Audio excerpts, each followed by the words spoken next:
मैंने अपनी 21 साल की भाभी को अकेले देखकर उनका काम किया। नमस्कार दोस्तों, आप लोगों का स्वागत है आज की इस नई नवेली कहानी में। मेरे भैया का अभी नई शादी हुई थी। मेरे भाभी का अभी रसोई करसन भी पूरा नहीं हुआ था। तभी मैं अपने भाभी के पास जाता हूँ और बोलता हूँ कि भाभी आप कब खाना बनाओगी, क्योंकि आपके हाथ का खाना मुझे खाने का बहुत ज़्यादा मन कर रहा है।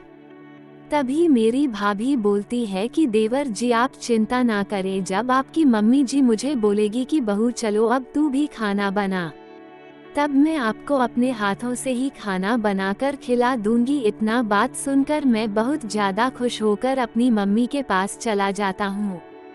मैं अपनी मम्मी से बोलता हूँ कि मम्मी आप भाभी को जल्दी जल्दी से रसोई वाली रस्म पूरी करो ना। तभी मेरी मम्मी बोलती है कि तुमको क्या हो गया है। मैं बोलता हूँ कि अरे मम्मी आप कब तक रसोई का काम करती रहोगी, अगर भाभी काम करेगी तो आपको आराम करने का मौका मिल जाएगा। फिर मेरी मम्मी बोलती है कि अभी तेरे भैया और मैं पूजा करने के लिए बाहर जाने वाले हैं। मैं बोलता हूँ कि अरे मम्मी फिर घर में खाना कौन बनाएगा, क्योंकि आप तो चली जाओगी, फिर भाभी तो खाना बनाएगी नहीं, तो फिर हम दोनों खाना खाएंगे कहाँ से। तभी मेरी मम्मी बोलती है कि तू चिंता ना कर, मैं तेरी बगल वाली आंटी को बोलकर जाऊंगी कि मेरे बेटे के लिए भी खाना बना देना।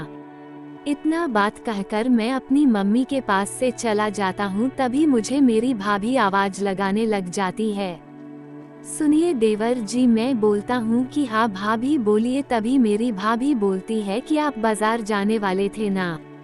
मैं बोलता हूँ कि आपका कुछ लाना है क्या। तभी मेरी भाभी बोलती है कि हाँ देवर जी, मुझे आज समोसे खाने का बहुत ज़्यादा मन कर रहा है, क्योंकि कई दिनों से मीठा चीज़ खा खा कर मेरा मुंह पक गया है। मैं बोलता हूँ कि ठीक है भाभी, मैं आपको अभी लाकर समोसे देता हूँ। तभी मैं बाजार जाता हूँ और रास्ते में सोचने लग जाता हूँ कि काश मेरे भैया एक दिन के लिए घर से बाहर जाते तो शायद मुझे भी भाभी के साथ काम करने का मौका मिल जाती। इतना बस सोच ही रहा था कि मेरे बगल वाले गांव का दोस्त मुझे मिल जाता है और बोलता है कि अरे क्या बात है, तू ऐसे मुझे घर पर लेकर जा रहा है। तभी मैं बोलता हूँ कि अरे पागल, मेरी भाभी ने मुझसे समोसे मंगवाई है। तभी वह बोलता है कि आजकल तू अपनी भाभी की कुछ ज्यादा ही सेवा पानी कर रहा है।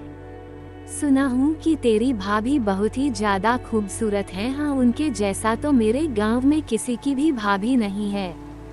इतना कहकर मैं अपने दोस्त के पास से चला जाता हूँ। तभी सुबह होते ही मेरे भैया और मम्मी पूजा करने के लिए घर से चले जाते हैं।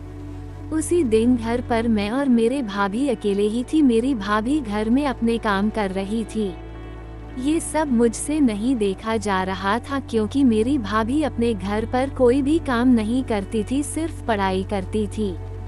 मैंने अपनी भाभी से पूछा कि भाभी मैं आपके साथ मिलकर आपका काम कर दूं क्या। तभी मेरी भाभी बोलती है कि अरे देवर जी, यह भी कोई पूछने वाली बात है क्या।